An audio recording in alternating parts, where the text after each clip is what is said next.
What's up, everybody? Welcome to Gojo with Mike Golick Jr. That is me. With me, as always, a man who cares enough to change up his outfits and enough to let me comment on them like Stephen A. Smith on First Take every day. Brandon Newman. Brandon, what's going on? Thank you, Mike. This is a collar. Find a new angle. If anybody, this is very deep online. But Mike is making a comment because he is wearing the exact same hoodie that he wore during yesterday's episode. I just hate that podcasting has gotten to this point now where that could, in theory, matter. Where someone watching us on YouTube multiple days in a row could look and see that and wonder, was this all taped on the same day? Which it wasn't. But no, I just wasn't going to swap out outerwear because that's just one more thing I've got to do in the laundry for a sweatshirt that I didn't really dirty up yesterday. It's a white one, so you'd be able to tell, Mike. Shouts out to our alma mater, Notre Dame. And also, especially in Los Angeles, outerwear is outerwear. It's like if you wear the same coat every day, yeah, you're going to be wearing the same coat every day. How does that differ in LA anywhere else? You literally just said if you wear the same coat every day, you're going to wear the same coat every day. I'm saying in LA, a hoodie is your coat. So it's like, you know what I mean? Like you can't get criticized for like, oh, is that the same Canada Goose? It's like, yes. I own one of these. You're saying that this is the stock outerwear as opposed to the next level up, which I would disagree with because out here people wear winter coats when it's 40 degrees. There are people wearing their bubbles. Canada Goose and the bubbles down walking by the water. That's neither here nor there, Brandon. We got a great show for everybody today. As always, make sure you download, subscribe, rate, and review. Leave us a 5-star rating and a review. And check us out on the DraftKings YouTube channel under the Gojo with Mike Golick Jr. tab once you subscribe there, where you can see that I'm wearing the same Notre Dame hoodie from yesterday. Cool one today here. Get to check back in. First time in a while, Jared Carrabis, co-host of the Baseball is Dead podcast, the Jared Carrabis podcast. Going to stop by, the tribal chief of baseball, help us break down a little World Baseball Classic as Team USA gets set to go off in this championship coming up as you're listening to the podcast Tuesday night. But Brandon, I'm sure you've seen Jared beefing with his old coworkers over at Barstool, him and KFC going at it over the World Baseball Classic after the Edwin Diaz injury to the Mets. As someone who used to work over there, Mike, it was like being back at work, just seeing discourse handled over Twitter and two strong opinions until one person eventually concedes, which was KFC from Barstool, who agreed that the World Baseball Classic is pretty effing cool. Yeah, Jared really, and we talk about this a bunch with him, has so much support from the product. It's been sensational, and he's got a bunch of numbers and different reasons to back up just how we can measure how successful it's been, in addition to just what we've seen with our own two eyes. So very fun conversation there. Lots of good stuff to talk about as we head into baseball season with Jared. We'll also update our Some Shining Moments March Madness brackets and look at a little bit of mess going on down in Alabama. Nick Saban out here stirring some shit, and it is lovely. But Brandon,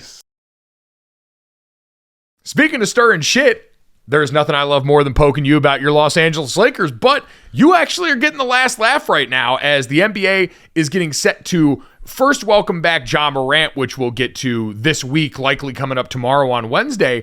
But LeBron James also, it sounds like, according to Darvin Ham, is expected to return again this season. They are getting ready, coming up on 3 weeks since LeBron suffered that foot injury, and they believe, according to Darvin Ham, they anticipate him coming back at some point this season. So considering they're sitting in ninth place now, Brandon, you have to feel pretty good. You were the one that said on this podcast, it's going to give other guys in this team a chance to potentially step up. And in that time period, I think Los Angeles, since LeBron went down, has had 5 different players in the last 10 games score 24 or more points, including Austin Reeves, who went the hell off the other night and got a bunch of love from LeBron James and everybody else. So congratulations to you, sir.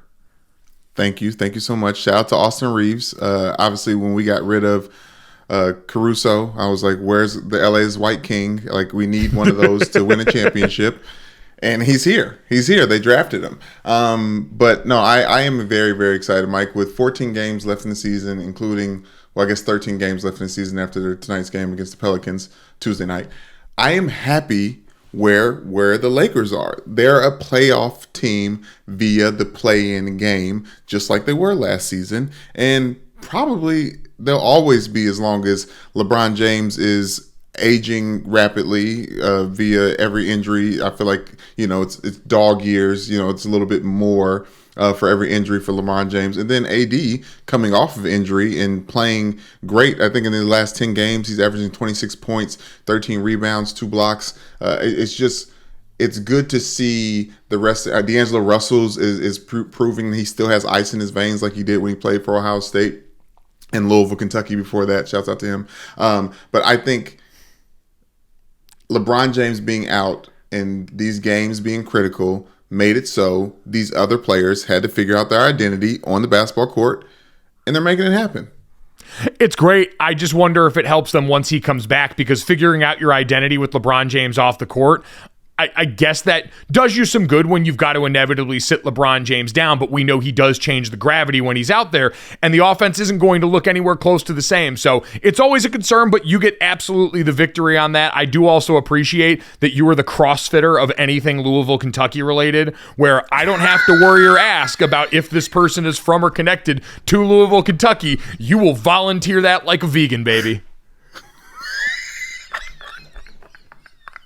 Like a vegan, like a CrossFitter. It's so true. It's a little different for me, Mike. And since you brought it up, D'Angelo Russell's uncle, his mother's brother, was my barber in Louisville. Not that we all live in one town, but like I remember when he went off to Florida to play high school football or basketball, because he seen all the competition there had to be in Louisville. So yes, I am pulling from everyone from the 502. You know what? It's got to be nice to actually have a lot of well-accredited people who make it out of Louisville and are connected back there. Maybe part of this is just jealousy from the fact that there's not a lot of true ballers coming out of Connecticut.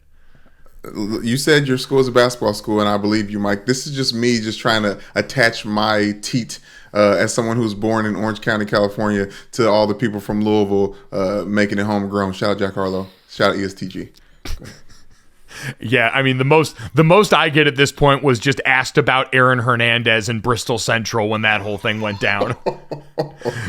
It's like, for some reason, wherever I'm from or around, the only stuff I end up getting asked about, going to Notre Dame, all I get asked about is Manti Te'o, and being from Connecticut, all I got asked about was Aaron Hernandez. And that's not to say that the two things are similar in their nature, but more in the fact that they are these wild, sensational stories. One certainly of tragedy and awful things, and the other of strange circumstances. But you get what I'm saying here. It's just really weird, the plot points that follow me around. I hate to break it to you, Mike, but you got takes. Takes? Yeah, you got takes. People are seeking you out for your takes. Oh no, and but these are takes that are close to your vicinity. I guess I'm just saying I wish the takes I was associated with were for different things, like the success of great people, like, oh, what else was this like, or what was this other star athlete hailing from Central Connecticut like, and instead we've got that. So the Lakers are going to wait and see what that happens. They went 6-5 without LeBron. That was treading water enough in a very chaotic Western Conference to have themselves within the play-in conversation. I think as the recording of this podcast, they are currently the 10 seed. They're tied with Utah, 13 games back of Denver in first place, the last I've checked. But we have to give credit to the rest of the Western Conference. The way the Suns have imploded in a weird way, the way the Grizzlies are doing whatever, the way the Nuggets... They didn't implode. Kevin Durant's ankle imploded in the pregame of a basketball game. That's what happened to the Suns. Yes. Everything was sweet out there for a minute, for like a very short minute, until it wasn't. You didn't let me finish. The Warriors, and I'm sure we'll get to them eventually, Mike, but if it wasn't for the West like playing down to their potential, the Lakers would have been out of it. They would. And you know what? That's a no more, I think, greater symbol of how difficult the West has been to get their arms around than the situation with the Memphis Grizzlies. So the other return to play is likely going to be Wednesday. We mentioned Ja Morant, and the Grizzlies are hopeful that he is going to return to play for them coming up tomorrow. He was eligible to return after that suspension from the NBA Monday night in their game, but because they wanted him to ramp back up to play, get time to get himself back into game shape, they didn't want to push that one on that. It also does help to have a nice soft landing spot like the Houston Rockets to be the first game back against. But Brandon, That obviously comes with its own set of concerns, like we've talked about, wondering how good an idea this is for Ja Morant to be coming back if dealing with stress is truly the problem that he has been going through. Going back into an environment where, yeah, you're second place in the Western Conference right now, getting ready to make a playoff push. Things are going to be expected of you and this team. You're going right back into the most stressful time of year.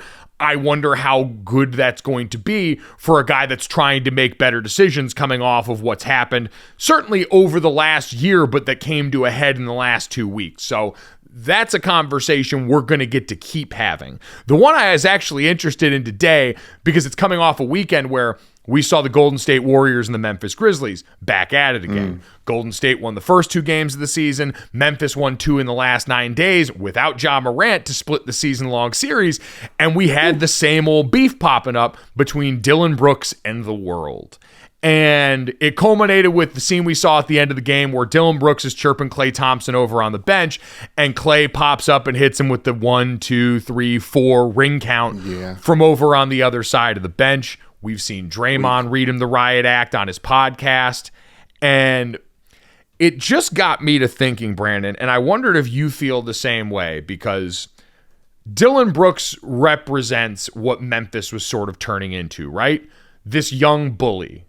Team that we thought was going to push Golden State last year, push some of the old guard. They were young, brash. They don't give a shit. They talk shit to everybody. And they've been talented enough to back it up. We said they're second place in the Western Conference, and they've been treading water for the last 2 weeks without Ja Morant and actually doing very well. But has it felt not as fun as it should be to you to have this Memphis Grizzlies team occupying this role, and maybe even more specifically this rivalry? Because as I've sat here and started thinking about all this, it hasn't been nearly as fun as I've expected, and I'm trying to figure out why. Yeah, I feel like I'll say this, probably the Warriors not being at full strength. You know, Andrew Wiggins not there, and whatever, you know, Steph Curry, they've had injury problems as well. So that rivalry hasn't been as rich. But yeah, the Grizzlies, they're like an annoying little brother, but now in this sitcom, the annoying little brother is doing some stuff at school that is like the older brother's like, hey, you need to clean up your act. Like, you can't be like, mom and dad can't be talking to you about these issues. I think that's probably what it is, right? Is this situation with Ja Morant has put everything in a different light. And this included the stories going back of what happened. We all kind of raised our eyebrows after the Pacers laser thing after the game. Yes. And all of that stacking up started to feel a little bit different. But in general, I guess I'm amazed at how quickly people went from, oh, the Grizzlies are young and great, to, man, we're kind of fucking sick of these guys. And I think a lot of it does go back to also the Dillon Brooks factor of this. Because, okay. Do you not agree? Yes. Yeah, but I do think that it's less of we're sick of these guys and more of like, you can't trust these guys to really make a difference in the playoffs. Well, I think that's where it lies. But it's weird we've put that expectation on them so quickly, because they came and outperformed expectation. And when they started pushing the Golden State Warriors, we said, this is great for the NBA. This is great to have another team that's able to come up and do this. And how quickly it's become, I think largely due to Draymond Green, how quickly, and Klay Thompson reinforcing it here, but how quickly it's become, hey, your resume doesn't match up, so we don't want to hear from you now. Now you don't get to talk because you haven't accomplished as much as us, even though we haven't been talking about you even in this realm close to that long. And I get it. They opened their mouths, and I forget if it was Dillon Brooks or someone else who mentioned trying, we want to start and try and become a dynasty, and that got thrown back in their face quick. Like, they're implicated in this. They've got things that I'm sure they've done and pushed a little bit too far along the way here. But I think it does go back to, it feels like we've seen this before. And for Dillon Brooks especially, he feels like, and he's a very good player, but he feels like store-brand Draymond Green. Everything he represents as a player is what Draymond has done, just without the accolades yet. Draymond Green, a future Hall of Famer, he read his resume down on the podcast when comparing the two the other day. But when you close your eyes and you hear people around Memphis describe what Dillon Brooks does for that team, I saw Taylor Jenkins described him as spirited. They said he is the mouthpiece of their team. He even says it's my job to go out there and embrace being physical and doing the dirty work so that our star players like Ja Morant and company can go out there and shine and do in their roles. And you open your eyes, and that could very easily be Draymond Green and what he's always meant to the Warriors. Yes, as much as people hate JJ over there and the rest of that team, Dillon Brooks is like the Disney villain for the Memphis Grizzlies. Like he looks like it. He looks like he smells like it. Well, he dresses like it too. He's now been getting universally roasted for showing up to games in bubble vests and jean shorts. He dresses honestly kind of like me, which is not what you want an NBA player to dress like. He dresses like you about 10 years ago, which yes, I agree. Yeah. But it's really bad when Dillon Brooks' attire is so offensive that like the likes of Steven Jackson and Matt Barnes like call out the fact that the NBA changed the dress code violation stuff once Allen Iverson came around. It's like, Allen Iverson did this so y'all could come to games looking like that. This is some bull. Like just like old heads are going off. But that's the thing is, Dillon Brooks plays like a guy that old heads should appreciate, right? All we hear about is how the NBA is not as physical, and yet the minute we get a Marcus Smart or a Dillon Brooks, who it's different than having a big guy like we used to, where you go in the lane and get the shit beat out of you. And maybe there's part of people watching now that want to see the more beautiful, free-flowing game, and guys like that muck it up. But if you wanted someone to make it rough and tumble, maybe you can accuse them of not really being about the smoke. But at the very least, style of play-wise, you would think that sort of physicality would be something that old heads would reward. Yeah, and also like the clear lack of paying attention to the internet. Because if like Dillon Brooks was online at all, he wouldn't say half the things he says, let alone dress like he's been dressing. It's not about him being online. It's about the way he's wired. He doesn't give a shit when anybody thinks. He's there to be the instigator. Like in this whole back and forth with him and Klay Thompson and company, I hate the idea of because you get a response, you're all of a sudden living rent-free. Dillon Brooks said that the other day. I got a lot of real estate up in San Francisco, referring to how often he gets referenced by those guys. And I hate that because it's what Dillon Brooks operates like a Twitter troll. That's what every troll wants. The minute you get a response, you have now validated your existence. Steph Curry has the right idea where he just ignores him, and he even goes out of his way to praise him at certain junctures, because the thing that they want, guys like Dillon Brooks, is they want air. It's the fuel that goes along with the spark that lets them go and do this, because their job, because they're not as skilled as you, is to get under your skin and get you off your game. And with Draymond Green, we've just got a guy who knows this playbook. So he runs the same plays at the same time, and round we go. And then Draymond gets to do what we see Shaq do to Charles Barkley all the time on Inside the NBA, is you might be a good player, but look at my resume. This unassailable Hall of Fame, once-in-a-generation resume, you're not going to be able to stack up with this. And we know all everyone needs on the outside is, especially in modern NBA culture, a little bit of rings plus minus as your argument to go ahead and cement the idea that some guy hasn't earned the right to talk the way that he does. I'm not saying Dillon Brooks isn't annoying. I'm just saying it's very weird how we pick and choose these things sometimes, who we allow to go out. Like, he's the ultimate, you love him when he's on your team, but you hate him when he's on the other team if you're a player or a fan type guy. Is that fair? I imagine I need to talk to my Memphis Grizzlies friends to see how they feel about Dillon Brooks to their core. But Mike, I find it way more annoying, the ring argument from the people with the rings. Like Klay Thompson counting off 4 rings to Dillon Brooks is less of a burn than Dillon Brooks hitting a 3 in Klay Thompson's face, who was a great defender at some point in his career, and staring him down like he's not on the top 75 list, which he's not on. Like that seems poetic. You know what? You're right. It's a lack of creativity from the diss on the other side, right? Yes. Because exactly. You're not winning at the game right now. We know we devalue the postseason. NBA players devalue the regular season. NBA players devalue the regular season. But Dillon Brooks and the Grizzlies did win the last 2 games. And so to have your default be, well, you can't talk shit because I've already accomplished all these things, it's like, all right, what have you done for me lately? And the lately has been, you've been one of the worst teams on the road the entire season if you're the Golden State Warriors. And so they get to kind of talk their shit right now.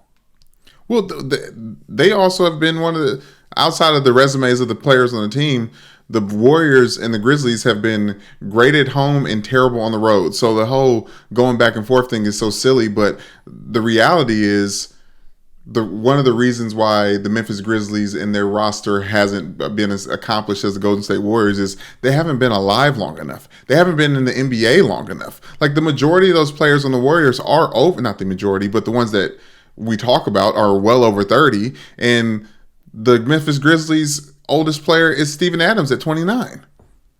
No, it's a great point.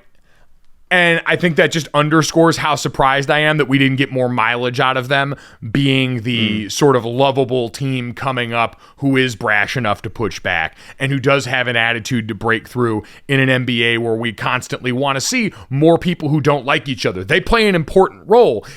I think the original point is still right. The Ja Morant situation elevating to the level that it did changed the feel around all of this when he was the superstar in the middle that was universally loved, that is a walking highlight reel and pogo stick, and he was appointment television. He was one of the new guys that you wanted to tune in every time that he was on to watch him try and put someone on a poster, and now we're not all sure how to really proceed with Ja.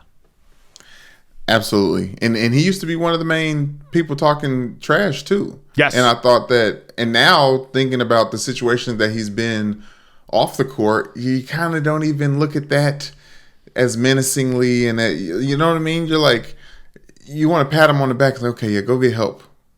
Yeah, well, that's the thing. Now it feels more serious, and so now the focus is away from here. So maybe I'll be proven wrong, and if we get these teams in a postseason setting where everyone's at full strength and we've got some distance between what's happened here and Ja Morant's return, maybe it will. And maybe because we're just dealing with the kind of problems that we've had with anything and taking it seriously during the NBA's regular season, maybe this is a postseason fix where all of a sudden we're 1 7-game series or play-in series away from these teams making us feel the same old feels about how they've gone about things so far. Brandon, speaking of the same old feelings, as the world turns in the NFL, everyone is still talking about Lamar Jackson and Aaron Rodgers. Water is still wet. We get some, nice free agency news every once in a while. I think I saw Devin Singletary sign with the Houston Texans. You've had some other, smaller acquisitions. We talked about Brandon Cooks getting traded the other day. Good, solid moves, but not the ones that we're waiting for. We know how this works. No. The weird thing for me looking at the Aaron Rodgers situation and what's popped up lately as the discourse after the Pat McAfee appearance was this notion of leverage that everybody's talking about. And in a situation that we know, abnormal and complex, I feel like that's how we can label both Lamar Jackson and Aaron Rodgers situations right now, even if we saw a version of this before with Brett Favre in Green Bay at the end. But Aaron Rodgers goes out and says, my intention is to play for the Jets. The Packers are the ones holding this up. I'm trying to get this done. We've seen the Jets start to operate as if Aaron's already their quarterback. They sign Alan Lazard. Whether or not he handed them a list or merely answered questions about players he likes, this organization seems to be conducting itself like Aaron Rodgers is going to be their quarterback. And so we get all this warring factions talking about who has more leverage in this situation, the Green Bay Packers or the New York Jets. I want to say first and foremost, I don't think it's a huge disparity one to the other, but someone's going to have to explain to me how the Jets would be the clear winner in this sort of leverage debate. Because I don't understand from the position they're sitting in why they would now all of a sudden be the ones kicking their feet up on the table, getting to play this out at their speed. I don't understand it either, Mike, but is it as simple as they're the one that Aaron Rodgers wants to play football for? So yeah, in theory, having a market with only one buyer, if you're the Green Bay Packers trying to offload Aaron Rodgers, and everyone automatically knowing, hey, you've only got one buyer, no doubt going to make it hard for you to get a real bargain price, or excuse me, not a bargain price, get a real good price, get a real good haul coming back necessarily. But at the same time, the way I look at it, and again, maybe I'm the crazy one on this, But you've got the Jets on one side who have been bad for a long time, swung and missed on their top pick, and now are operating and have been talking publicly as if Aaron Rodgers is their quarterback. Aaron Rodgers has said it. Your fan base is bracing for it. Everyone's expecting and already talking about, is it Super Bowl or bust for the New York Jets once they get Aaron Rodgers? That's a lot of pressure. That's a lot of pressure on that team, on the players that we've seen on that team coming out and openly caping for Aaron Rodgers. It's been as butt naked and on Front Street as anything that we've ever seen. And so if we play this out and the Green Bay Packers were to play hardball, what's the worst thing that happens on both sides? If you're Green Bay, you end up maybe screwing yourself out of getting draft capital before the 2023 NFL draft. And I mean, you play it really all the way out, and this were to all fall apart, and now all of a sudden Aaron Rodgers is still on your team. You're going to have to pay him a bunch of money, but what's really going to happen in that situation? How uncomfortable would Aaron Rodgers be able to make this for them? He's under contract, so he'd be getting fined if he wanted to sit and miss time, which maybe he's rich enough to do. And so maybe it complicates this idea of wanting to get a good look at Jordan Love, but would Aaron Rodgers, if asked to, not play? Would he go out there and purposely not do his best and subvert his own market if he truly does intend to play? Would he rage retire, which would get the Green Bay Packers out of most of these problems, but wouldn't get them capital in return? Which I get is tough, but if you're Green Bay, man, it already feels like you're kind of in a mode of resetting or trying to figure out, is Jordan Love going to be your third straight Hall of Fame quarterback? What is your offense going to look like with a bunch of young receivers now that Allen Lazard is gone and there could still be other changes on the horizon? You're not in dire need of making stuff happen right now, at least in my mind, as opposed to the Jets, who appear to have chips pushed to the center of the table. Yeah, but I feel like Aaron Rodgers is the, whatever euphemism you want to use for the chess pawn, king, queen, every chess piece, rook. Why did you just name every chess piece? Which one is he? I don't know. I'm about to illustrate how I don't know where he is, but I think the Packers are playing with the fact that Aaron Rodgers knows that he doesn't want to leave in any worse terms than he already has for the Packers. Like, he talks about how much he loves the sandwich guy and the guy who cleans his shoes and everyone over there in Green Bay, I love Wisconsin. the blacksmith in town. I love my accountant. He's marketing himself as the greatest player to ever play for the Green Bay Packers, one of the most historic, storied franchises in NFL history. So I think they are playing to the fact that, like, okay, this guy is saying he wants out, talking about getting a chance to look at Jordan Love. He's been doing that or stopping the Packers from getting a chance to look at Jordan Love. He's been doing that for years, since they drafted him, right? He's been doing it for 3 years, the exact amount of time Brett Favre stopped them from getting a look at Aaron Rodgers. I saw someone put up a graphic the other day. Jordan Love has actually attempted more passes in his first 3 years as a Packer than Aaron Rodgers did in the same situation under Brett Favre. And Aaron Rodgers is probably like, look how charitable I am. Like, am look I what not I've done merciful? For you. He's like, I even set out and made the guy play. But I think I just feel like they are playing to the fact that, like, Aaron Rodgers has a status amongst the Green Bay Packers in the NFL, and let's not forget the fact that how you leave a place affects how you walk into another one. So Aaron Rodgers is a big, like I said, chess piece in this whole thing that I feel like has more to do with a lot more than what we're hearing about. Yeah, but I guess at some point it still boils down to, right, the Packers have him under contract. And we are a big player right show. Yeah. I am all for player mobility for the most part here. And so I would like to, from that standpoint, see Aaron Rodgers get traded to that standpoint. Even though he has frustrated these fans, I'm sure, to no end, he has helped this franchise see and be a part of a lot of success. both individual success, team success. You can argue if one Super Bowl was underachieving. I understand that. But in general, you were in it every year Aaron Rodgers was healthy. That's something more than most NFL franchises can know. Green Bay is on the cusp of learning how the other half lives here if this doesn't go well with Jordan Love. And it's going to be a rude awakening because they haven't had that reality in a long, long time. And so Aaron Rodgers has done a lot for the franchise. He is all of those things potentially as an all-time player and the most tenured player in Packers history and all those different things. So I would, in theory, like to see him get all that. It's just this notion that that's because I like to see players get what they want, not because I believe the Jets have so much more ammunition in this. Because if this goes south in the Jets, I saw people saying could go and potentially try and trade for like a Kirk Cousins or Matthew Stafford. While those would still be better quarterbacks than anything the Jets have had on the roster in recent memory in my adult lifetime, is that going to play with your fan base or your locker room after everything that you had built up here and how you've operated this offseason with your, again, recency of complete misery of a lack of any semblance of success along the way relative to what the Packers have dealt with? It just seems like there's so much more desperation on that side, and you've painted yourself into this reality that you've talked about so publicly now. Yeah, but Mike, it's like you and I. It's like, if I wanted to talk leverage with DraftKings, I'm like, but Mike Golick Jr. here, Gojo, he really likes me. Like, the Jets are working off the fact that Aaron Rodgers has already said that he intends on playing with the Jets. So the Jets are sitting there like, well, okay, Packers, what? Like, your guy said he's coming here and he wants to play here. What y'all going to do? Like, I feel like there's a reality to who holds the cards, and the cards being Aaron Rodgers. They do, and that's what I'm saying. Green Bay holds if Aaron Rodgers is the cards, Green Bay does hold him right now. And I get it. It's the Jets that are holding him.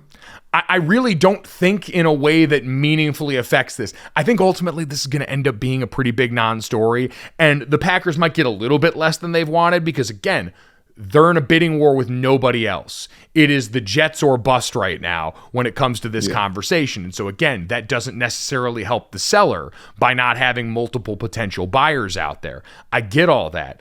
But this idea that they've really got to get it done soon, life's going to be pretty weird and uncomfortable and different for Green Bay anyway. For the Jets, they have kind of gotten everything ramped up, it feels like, to this Super Bowl or bust mode that would be a tremendous letdown top to bottom if all of a sudden it wasn't done here in due time. I'm not saying Green Bay Packers would fully cut off their nose to spite their face. I just feel like the eventualities that we're talking about here would hurt Green Bay a lot less comparatively than they would the Jets. Yeah, and we talked about how the Jets Mets over there, the Mets are clearly cursed, and this would be the most Jets things ever. Like, for a future Hall of Fame quarterback to say he wants to finish out his career with your franchise and still possibly do something great, and then at the end of the day they just don't get him. If you had Aaron Rodgers in on the deal, this would be an awesome time if you were the Jets to pick up the phone and fake the funk with Lamar Jackson. Like if you knew, because Aaron, like obviously if you did that and you were to say, hey, if you were to show the Green Bay Packers, we've got other options and we'd be willing to go and give Lamar Jackson that fully guaranteed deal he's talked about. And maybe that would all of a sudden get the Packers to be a little bit nervous. If you were able to do that without wildly offending the player who is leaving his current franchise in no small part because the Packers decided to draft Jordan Love without really giving him the heads up. That's why this doesn't really work, but I would just love it because it would combine these two offseason stories into one in a way that would make it a lot easier for us to all talk about. So again, I think ultimately the amount of leverage is negligible from one side to the other, but I've just been amazed at how many people have popped up from the Jet side acting like there's no earthly business for the Packers to be talked about in that same portion of the conversation. That's a conversation we'll get to have a lot more of. So instead, we're going to take a quick break, and when we come back, we're going to have a very different conversation about the World Baseball Classic with our friend Jared Carrabis.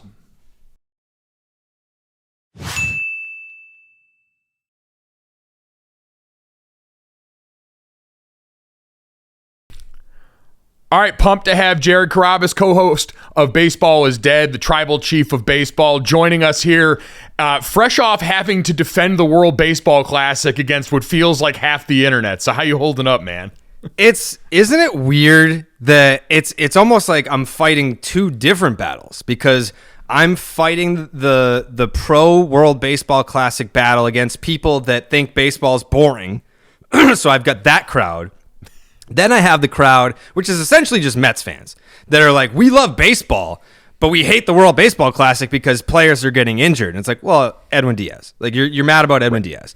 That's really it. So I'm fighting two separate battles, but I feel like I'm winning them convincingly. Like, I don't think that anyone that has kind of stepped up on this has come forth with a decent argument for why. I mean, like, if you've got the players that are in the tournament, teammates of the players that have gotten hurt being like, no, this tournament's awesome. Even the guys that have gotten hurt have been like, hey, don't blame World Baseball Classic. Like, this has been awesome. Like, they're rolling him off on like a wheelchair and he's just like, thumbs up to the World Baseball Classic. So I get it. Like, if you're a Mets fan, that's almost like you're a different breed where, I mean, they've been a tortured fan base since 1986. They want to win their World Series. They finally got rid of the Wilpons. They bring in Steve Cohen. He spends all this money, including the 5-year, $102 million contract on Edwin Diaz. So they're excited that he's back, and now he's gone for the year. So I get that they're angry, but be mad at the universe. Don't be mad at the tournament. Like, don't be mad at the tournament. I guess that's the thing. Never has the Jon Snow Battle of the Bastards gift been more applicable than what you just described. That is you versus the warring factions of baseball. But like Jon Snow there, you're right. The bailout is the product itself. Like you mentioned it, the players love it. The scenes from this have been incredible. And so I guess looking at that, you're right. I think a lot of this ends up being conflated with just very loud Mets fans. Obviously, you and KFC going at it took up a lion's share of the internet space on that. In general, though, besides the injury, like, first off, do you see that ever becoming a thing where I know some guys, it talked about some of the guys who weren't here between, the insurance policies and different things of their organization weren't here. Do you ever see a flashpoint like this where a guy as important as Edwin Diaz getting hurt in this setting does prevent more guys or does deter more guys from playing in this, or no? I don't think so. I really don't think so. I think teams will try to fight it, but at the end of the day, you're going to start to see players negotiate their privilege or their right to play in the tournament into their contracts. I've already heard of stuff like that. So I think, I'm trying to think of an example. Like a pre-arbitration guy that's supposed to be a stud, like Jacob deGrom before he reached free agency. Maybe the Mets could be like, you can't go. But these guys that reach free agency and they start signing these free agent deals, they've kind of earned their right to be like, no. In my contract, it states I can go play in the World Baseball Classic if I want to. I think position players, like, there's been guys that are in this tournament, position players, that are saying, where are all the stud pitchers? And I know that Edwin Diaz got hurt, but guys are in the tournament being like, you've got pitchers throwing 98 in spring training. Come throw that over here. Like, do you really think? Like, I get the argument of, well, you don't want to ramp up too quick. You don't want to have these guys that are throwing super competitive, like throwing these high leverage innings in spring training, and like that's how you get hurt. They're in spring training throwing 98 miles an hour. Like, I mean, how much harder if you could throw 98 in spring, then come do that over here. Like, because if you're trying to say like, oh yeah, 98's my spring training velocity, by May I'll be pumping 102. That's fine. Save your 102 for May, and we'll take the 98 for now. So I think what happened, 2017 was the turning point for the World Baseball Classic, where Team USA won. Adam Jones had that crazy catch. They went on an awesome run. And I think specifically Mike Trout, you saw guys that are superstar talents being like, next time this comes around, I'm doing it. And Bryce Harper is another guy. He committed to it, but he had the surgery. So we would have had Mike Trout, Bryce Harper, like all these guys commit to Team USA. And I think that was because of 2017. They saw how fun it was. And then this time around, now you're building momentum every single year. The Trey Turner Grand Slam, I threw that tweet out the other day about how the Trey Turner Grand Slam did more Twitter video numbers than any other major thing that happened in Major League Baseball last year. It did more numbers than Judge's home run, Pujols 700, the final out of the World Series, like all these big things that happened in baseball last year, and Trey Turner's Grand Slam in the World Baseball Classic blew them out of the water. Like, we're talking like 2.5 million to north of 7 million views in it was like 15 hours. Like, it wasn't even 24 hours when I ranked those numbers. So I think what you're going to start to see is every 4 years, because originally it was 3, now it's 4. Every 4 years, you're going to start to see guys that maybe were hesitant to go before be like, you know what, I'm going to do this. And even Aaron Judge was like, I just signed this $390 million contract to be the Yankees captain. It would be kind of a bad look if I was like, hey, thanks for making me captain. I'm leaving Yankees spring training camp. But 4 years from now, when he still hasn't won a title with the Yankees, I think he'll be like, you know what? This whole World Series thing isn't working out. Maybe I can shift my focus to winning a WBC championship. So I do think that we'll continue to see more stars, not less. So timing of this being in spring training, the thought and the idea of some people have broached of maybe moving it to a different time of year, you don't think that would be necessary to get more guys on board? I don't think it'll be necessary, and I also don't think that it's conducive to the best competition. And I know that what the counter is, people being like, oh, well, if all the players are saying how much it matters to them, why can't they play it in November then? They won't come back in November. They won't play it in December. I just think that baseball's a long season, 162 games. In March, you're playing spring training games anyway. You might as well go compete for your country. In November, you're tacking on an extra month.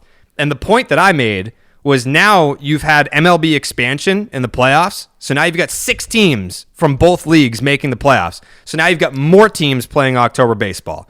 What players are in the postseason? The best ones, because those are the players that are on good teams and then make it to the playoffs.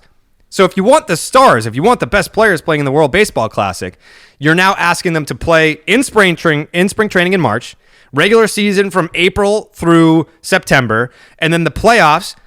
Now they're into November. So you're going to play 8 months of baseball and then tack on another one? The best players, if they're playing in the postseason, they're playing balls to the wall baseball in the month of October and into November. Then you're going to ask them to compete for a World Baseball Classic championship after that? No, it's you. If it's because the other thing too, you don't want to compete with the NFL, right? Sure. Football's king. If you put the World Baseball Classic on in November, now you're competing with the NFL. No, thank you. I as much as I love baseball, I know my place. I'm not trying to compete with the NFL. March is perfect. You've got March Madness. That's fine. I think that I've seen way more on the Twitter trending charts. You saw World Baseball Classic more than you saw March Madness. So March Madness is great for sports betting, but unless you went to the school, I don't see a ton of diehard Team X fans within college basketball. People tune into March because it's a great sports betting event. But the World Baseball Classic, in terms of entertainment value, you can't beat it. It's almost like I don't know if you're a wrestling fan. I'm a huge wrestling nerd, but at WrestleMania, they will have the big main event goes on last, but all the wrestlers will tell you don't want to go on second to last. If you're not the last match, you want to be first. And it's almost like if the baseball season is WrestleMania, you've got the World Series as the main event, but the first match is the World Baseball Classic. And then you kind of got the mid card in between the regular season. There can still be some guys that steal the show and all that. But if you're not last, you want to be first. So I love the World Baseball Classic in March. I think it's perfect, and I wouldn't change a thing about it. The reverse Ricky Bobby. I respect the approach there, and I agree. It's the right timing to roll that out.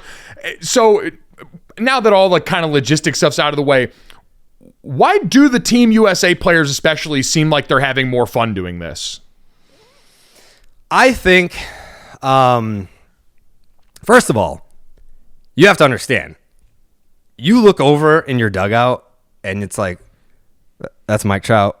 And you look over here, and you're like, that's Mookie Betts and Nolan Arenado and Paul Goldschmidt. The video of all those guys then to further that point, watching Ken Griffey Jr. take batting practice was one of the coolest things. These guys were all 12 years old again, watching that smooth stroke out there. So you are right. It does. I'm sure that is kind of an infectious feeling, right? Yeah. I had the tweet the other night when Daniel Bard was melting down, and Brett Anderson, who, he pitched for the Brewers, he pitched for the A's. He disagreed with my take, but he's wrong because he's not in my brain. This is a personal opinion. This is how I would personally feel. Daniel Bard is melting down in the whatever inning it was, and USA calls timeout. And who's the pitching coach? It's Andy Pettit. Like, I'm melting down, and I got Andy Pettit's walking out to the mound to talk me up right now. I'd be like, holy shit, like this is pretty cool. So, yeah, I think that guys are excited to kind of look around at arguably one of the greatest collections of talent in baseball history playing on the same team. And I think when you talk about a guy like Nolan Arenado, so I don't think he would mind me saying this, but during the pandemic, I was talking to him throughout the pandemic, and he was still training like Game 7 of the World Series was the next day. And at that time, we didn't know if baseball was coming back at all. Like, there was no date where it was like, hey, we're coming back on this date, and you've got 4 weeks to prepare. He had no idea if the season was going to even resume.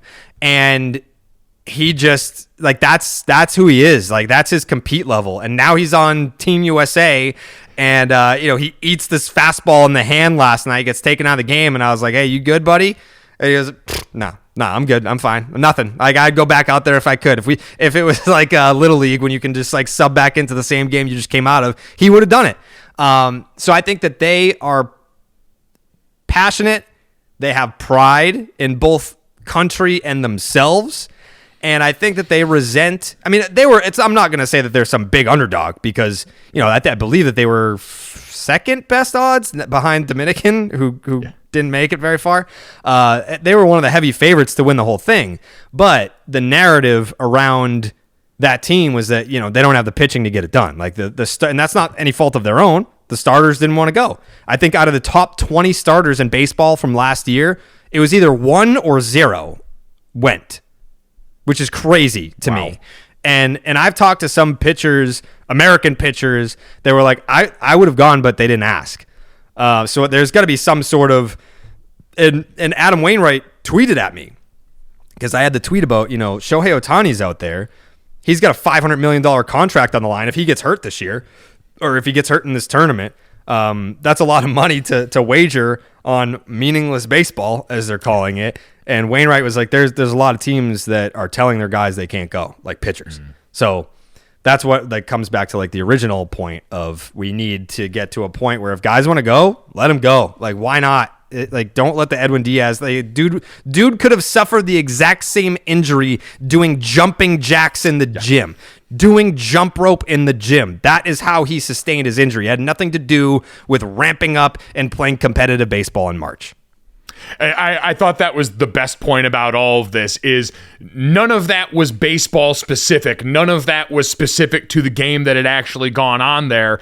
And I don't know. It was weird that was the powder keg that sort of started all of this and the warring factions that led up to it. But everything else around it, I think, especially from the U.S. players, we talked about everything you just mentioned, why these guys are jacked up, but it even seems like they're acting a little bit different. Like I was reading, especially the Venezuela game, where they felt like they were essentially the road team going into that matchup, and you've got this big moment there that some of those old guard thoughts about baseball in the major leagues where guys are a little bit more reserved in the way that they do their business compared to the reactions we saw where we got Mike Bleepin' Trout leading the charge out of the dugout like he's getting ready to storm the beach.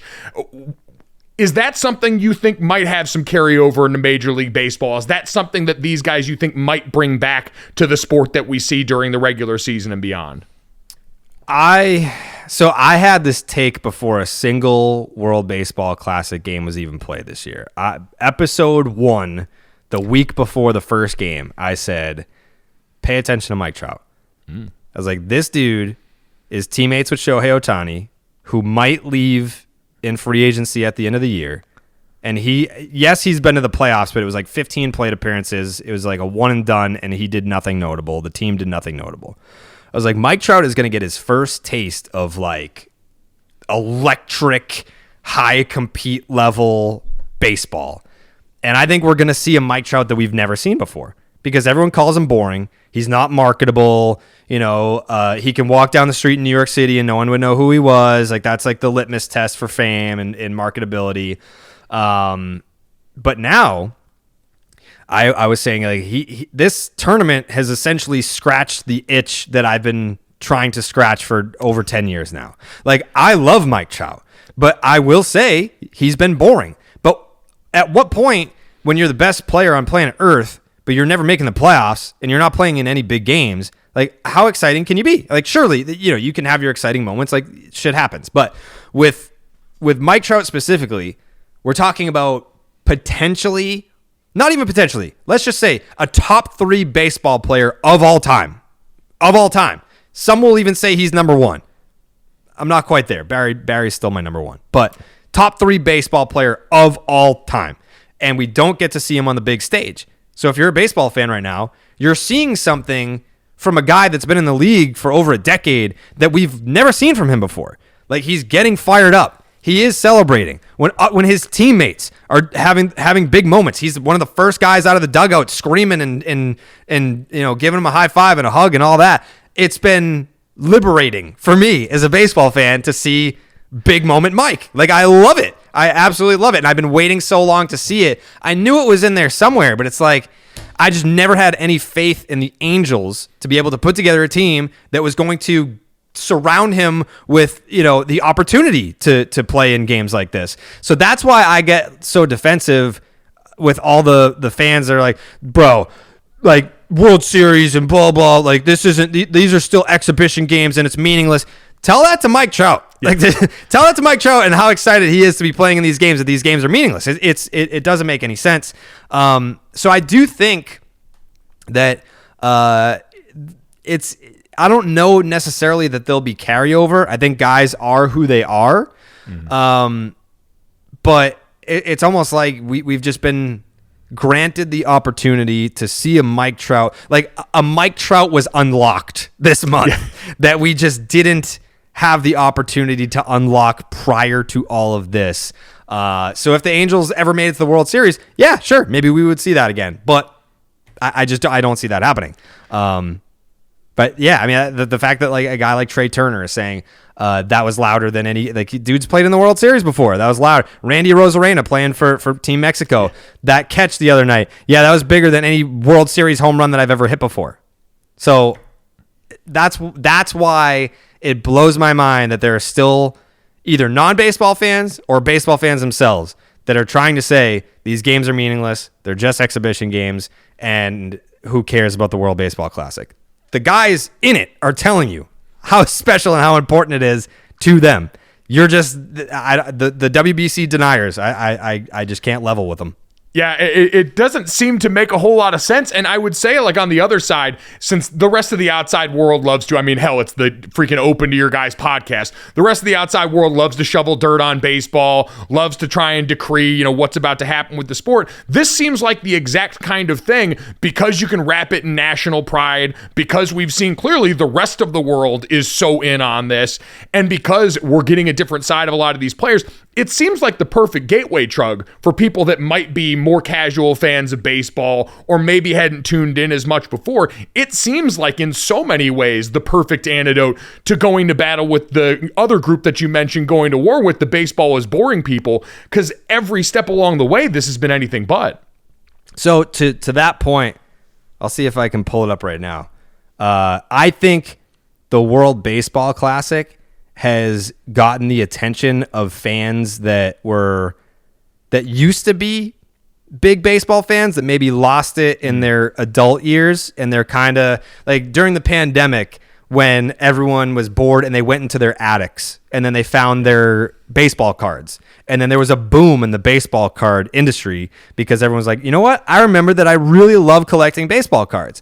I think this World Baseball Classic is having that sort of effect on middle-aged dudes that used to love baseball in their younger years, and then they just, they get married, they have families, they have other priorities. Like, baseball is a commitment. Like, yeah. I'm single as can be because of my job, because I cover Major League Baseball, and it is a nightly event. It is a commitment to be a diehard baseball fan. I get that. But I got this text from one of my buddies that I grew up with. He said, let me just say, the WBC is kind of working on me similar to how the World Cup got me into soccer. I've been sort of off of baseball for 5 to 10 years, but watching this is electric. It's better than the MLB. Maybe playoff baseball is comparable, but seeing these guys rooting for their teammates, it's like the Little League World Series. It's amazing. This is a dude that, like, in high school, we went to a million Red Sox games together. And then once we he's married now. I haven't been to Fenway with him in probably 10 years. So, like, his timeline is perfectly lining up of when he fell out of base. Like, we played baseball together, and we would, like, always talk about the Red Sox. So that's kind of the hope for me, is that I don't think that it's going to take the baseball is boring crowd and turn them into baseball fans. But my hope is it's going to take the people that fell out of love with baseball and have them fall back into love with baseball. It'd be cool to see, man. It's been fun to watch. Been a great run up to this. And obviously Tuesday night, going to get an awesome finish to this thing. See if Team USA can push it over the pile. So enjoy it, man. I know it's been a ton of fun for you. We appreciate you giving us some time and all the insight on this. Thank you very much. Go USA. And we'll see you on the next time.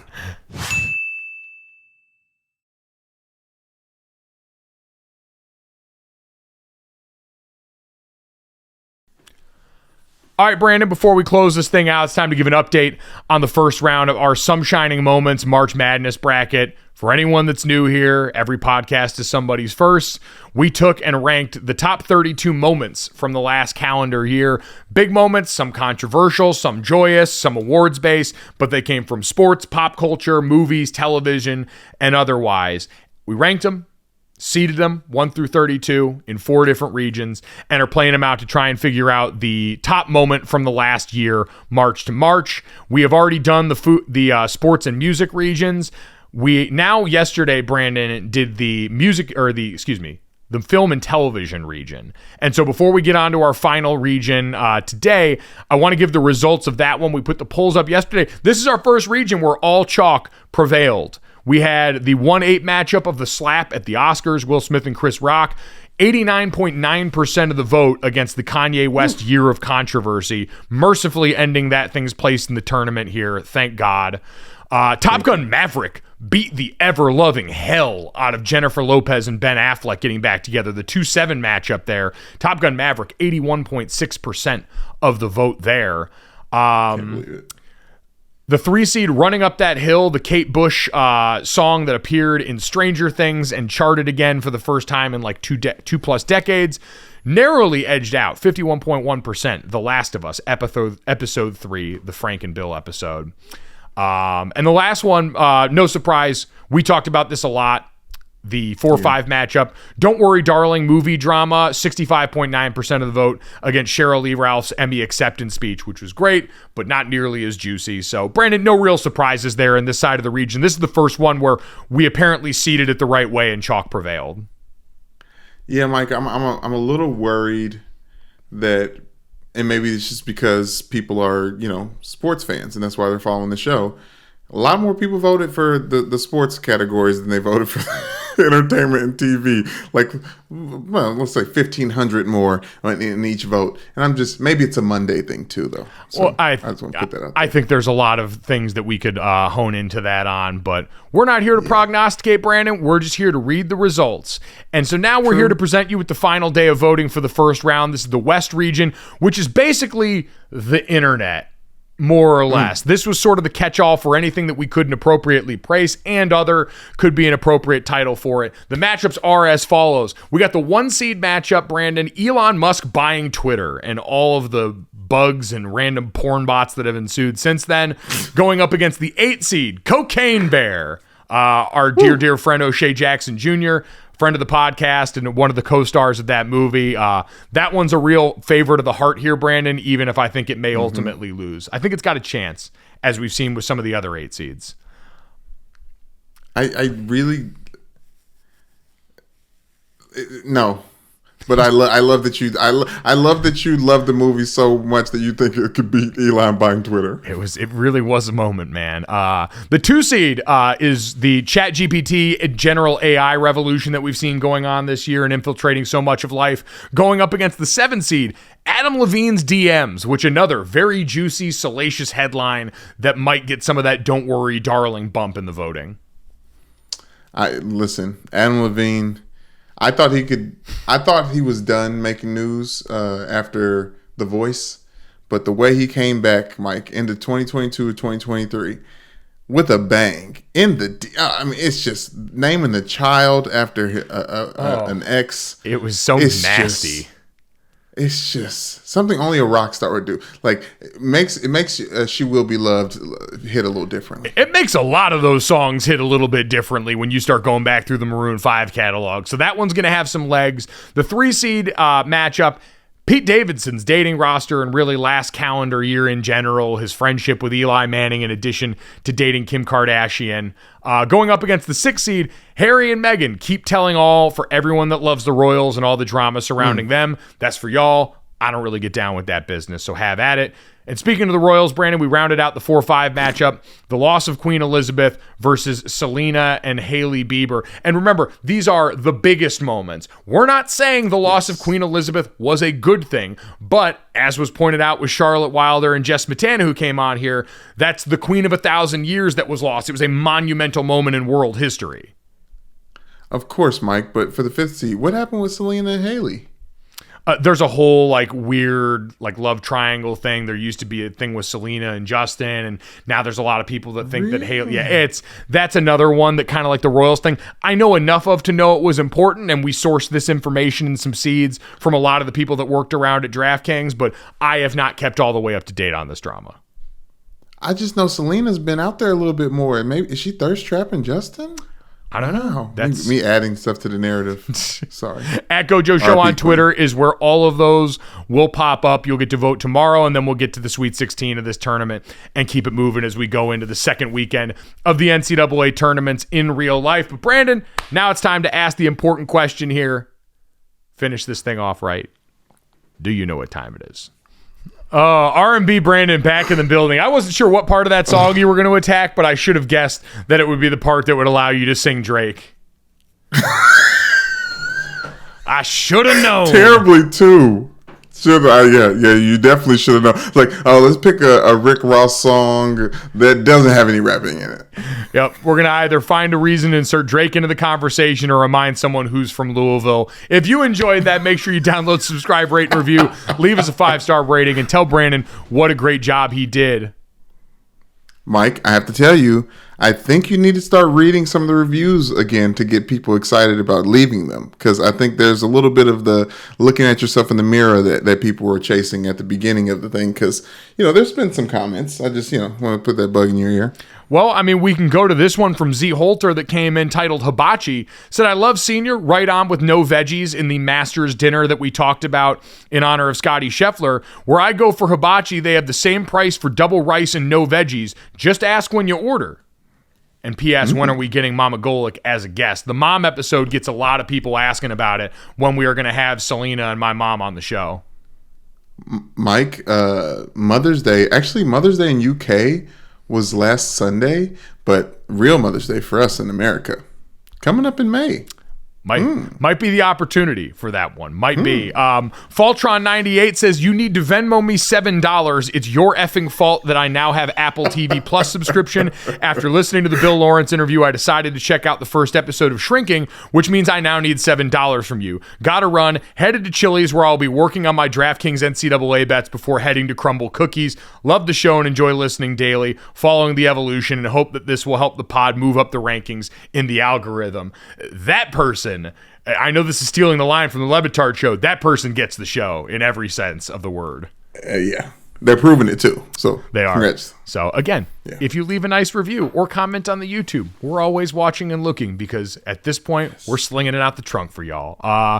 Yes. Brandon, speaking of someone who was on the internet making waves, let's get to this, that, and the third, 3 stories to end the day. Nick Saban causing a little stir in Alabama world. He came out Monday to announce that Alabama freshman defensive back Tony Mitchell was suspended following a recent arrest in Florida for drug possession. He was arrested on charges of possession of marijuana with the intent to sell or deliver, per the Post from the police department, which includes pictures of a big old bag of marijuana, some cash, scales, and a gun. So it does not look good for that young man necessarily. But that is, in this case, we hope that young man gets things figured out and that, the legal process all that stuff, all the important serious words. Yes. That's really not what we're here to talk about. What we're here to talk about is what Nick Saban said at the podium when asked about this. He said that Tony Mitchell was suspended from the team until Alabama gathers more information about the situation, and said, quote, "Everybody's got an opportunity to make the right choices and decisions. There's no such thing as being in the wrong place at the wrong time."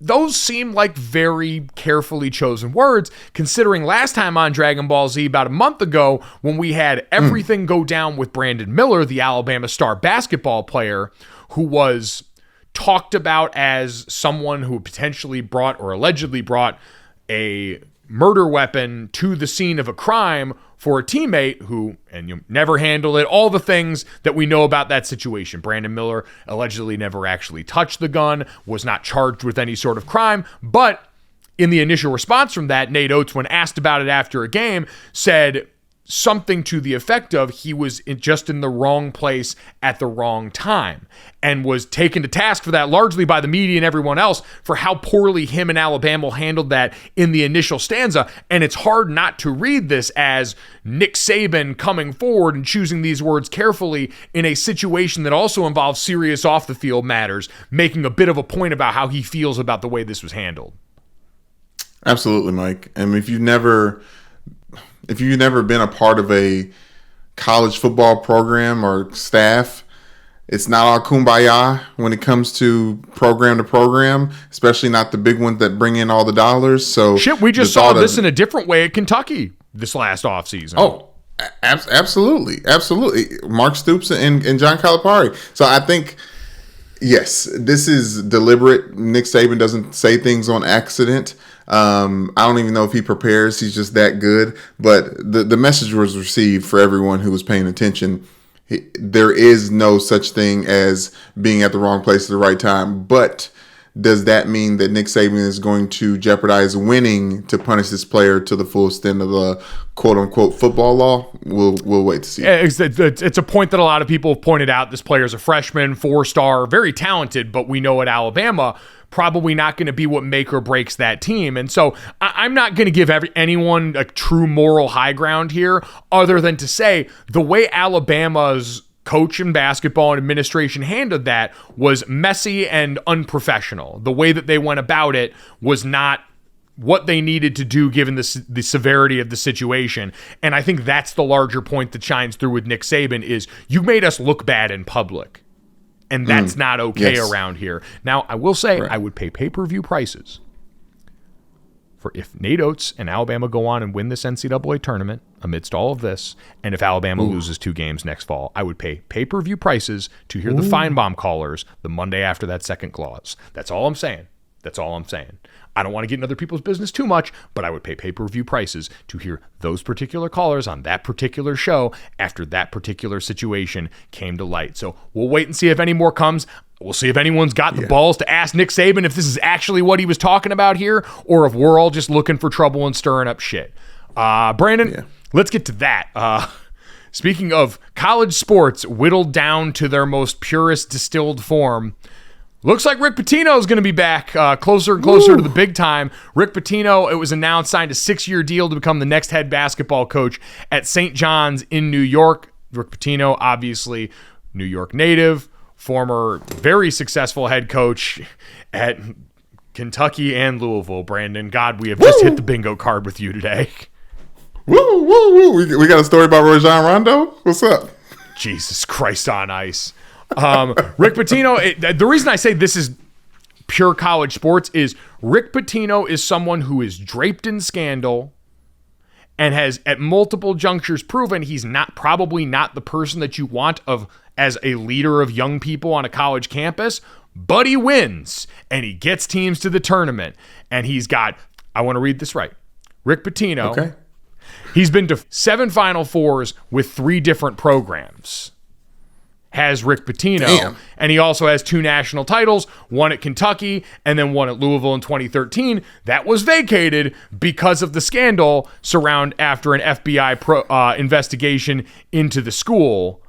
There were the allegations that a staffer on campus was facilitating escorts for players on the team that Pitino denied any sort of knowledge of, even though we know college coaches know everything that are going on their campuses.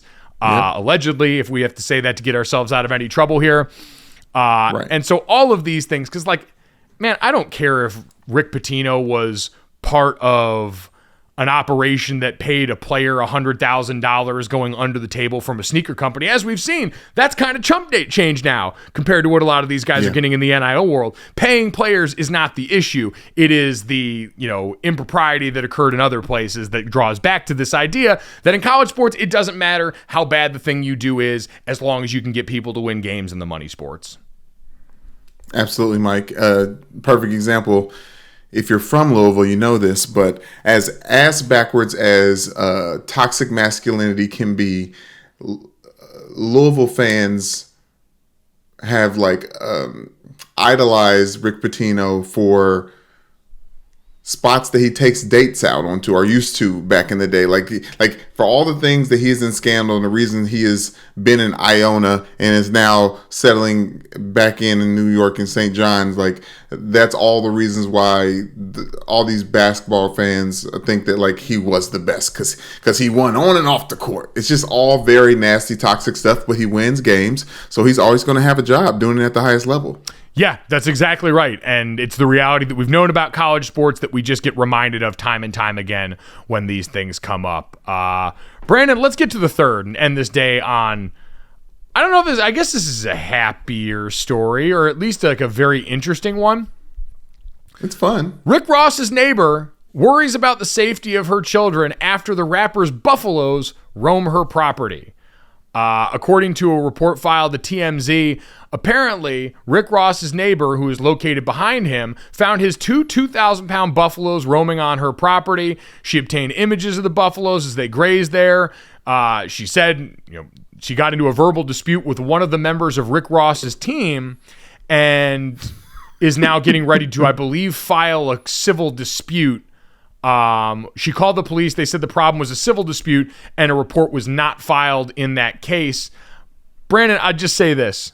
Rick Ross is well known for his complex in Georgia. It's a massive ranch space. He's got other animals on the property, including, I think, bulls and a couple of cows. He's got 4 horses, a steer named Thor. One of the buffaloes is named Timbuktu. So he's got a whole thing there. He's a guy who famously, you were telling me about this before, mows his own lawn on that property and actually writes a fair amount of his music while high as a kite riding a riding lawnmower around his property. So there's a lot happening in this story.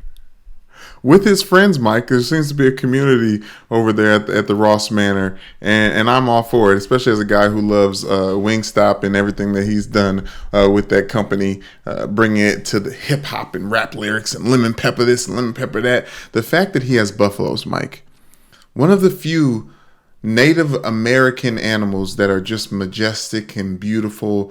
I've always joked about when we were in South Bend, it's what if these squirrels were monkeys? What if we're in South Africa or South America and these squirrels were monkeys? The life would be completely different. We don't have monkeys. We have buffalo, and Rick Ross has some, and they should be thankful that Timbuktu went over there and grazed over there and outside of his promised land onto their estate. Yeah, the Promised Land is the name of Rick Ross's property. I would say this because Rick Ross went on his Instagram story and I think basically said, just feed them carrots or apples. They're gentle animals. They're herbivores, not carnivores.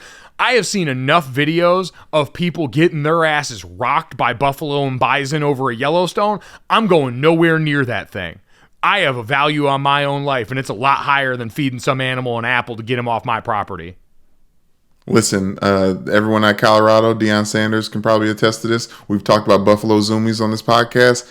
If that thing was moving, heading my way, okay, not that I have any weapons on my property, but they would have had to drag that buffalo up off my property. That's some scary stuff there. You're not going to take down a buffalo. You've got nothing on your property that has the stopping power to take down a buffalo. And I don't know if the last thing you probably want are the problems that come with shooting Rick Ross's buffalo. Or just shooting a buffalo in general. True. They're majestic creatures. And it's not the buffalo's fault. The buffalo's been here long before we were here. So really, you're on its property. Shout out to Spencer Hall. You know what this is? That's a great take, by the way. Native Americans, truly. You know what the problem is, Mike? I'm going to blame video games like back in the day when Grand Theft Auto. I played too much Oregon Trail in my day. Yeah. I just thought maybe just, that's just meat. A lot of buffalo meat. And then you can't ford the river. And then now all of a sudden half your family's dead. And that's before the dysentery sets in and gets real bad. I do love like the notion of a rapper just having a gigantic piece of property with a bunch of animals. Rick Ross is so unique in the space. Watching his Instagram story, I saw him also talking about wanting to invent his own form of martial arts and asking his followers if they thought he would get married one day. He is very online for a person of his level of fame. But Brandon, I only have one interaction with Rick Ross ever, and it was at the University of Nebraska. So I went to why was... So Nebraska was an Adidas school at the time, I believe still are. Rick Ross is an Adidas athlete. And so for the Midnight Madness for their basketball team, they brought Rick Ross in to do a concert at Nebraska. I was there to do a digital show before College Game Day for the Ohio State-Nebraska game where they got their asses whooped. But got to go over to that Midnight Madness deal, was hanging out there, actually had to, with Maria Taylor, filibuster time at a Nebraska pep rally because Rick Ross was late coming in for the concert.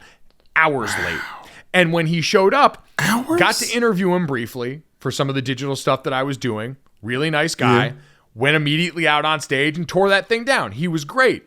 But because he was so late, he was quick in and out. And when he left, he left. And what we found as I was hanging out with some of the Adidas reps that were there was that Rick Ross, when he comes in on his rider, has an entire room stocked with his lemon pepper wings from Ringstop and all of the Rick Ross champagne. And there was a room of it untouched by any of his crew. And so I got drunk and full off of Rick Ross's rosé and wings, and I greatly appreciate him for it.